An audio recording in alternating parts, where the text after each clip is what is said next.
Section 13-2, Part 2, Calculating Volumes of Cylinders in Real-World Problems. For an art project, you plan to pour different colored sand into a vase with a volume of 47.5 inches cubed. In other words, this vase has a volume of 47.5 inches cubed. You have 3 cylindrical bottles of sand. Do you have enough sand to fill the vase?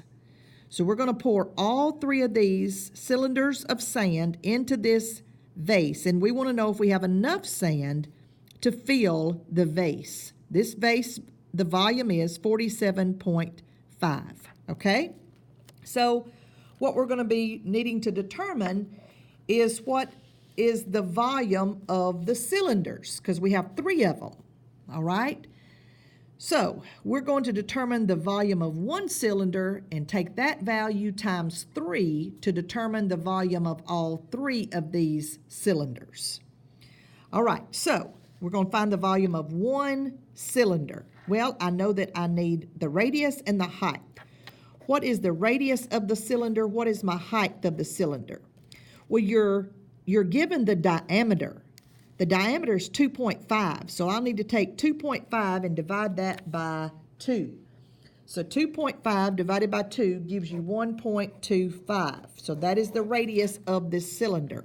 My height is 3.75. So let's find the volume of this one cylinder.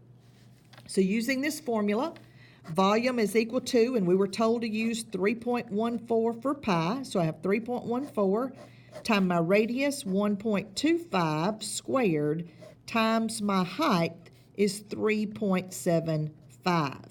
All right, so let's do our calculator work.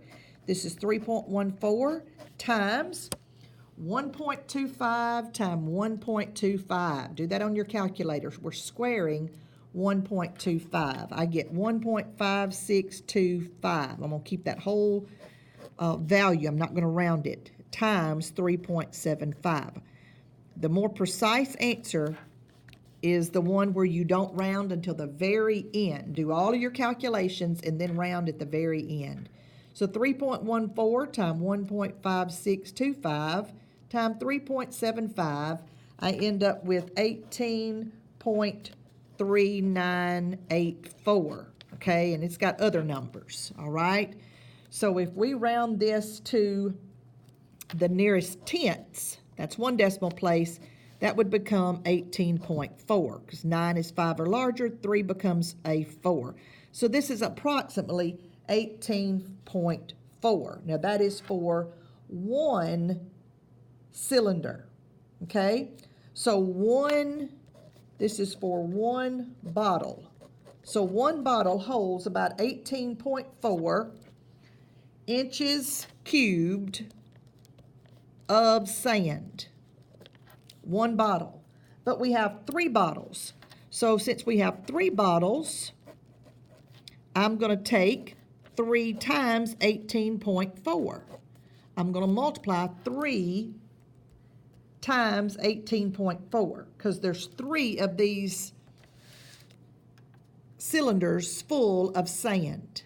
So 3 times 18.4 gives me 55.2, okay?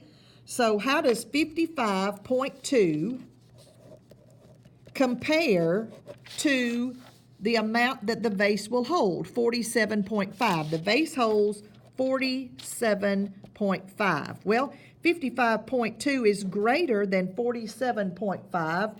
Therefore, yes, there is enough sand to fill the entire vase. So my answer would be yes, there is enough sand to fill the entire vase.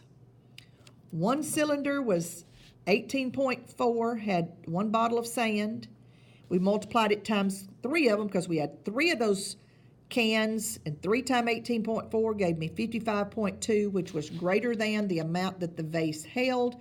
Therefore, yes, we did have enough sand to fill the vase.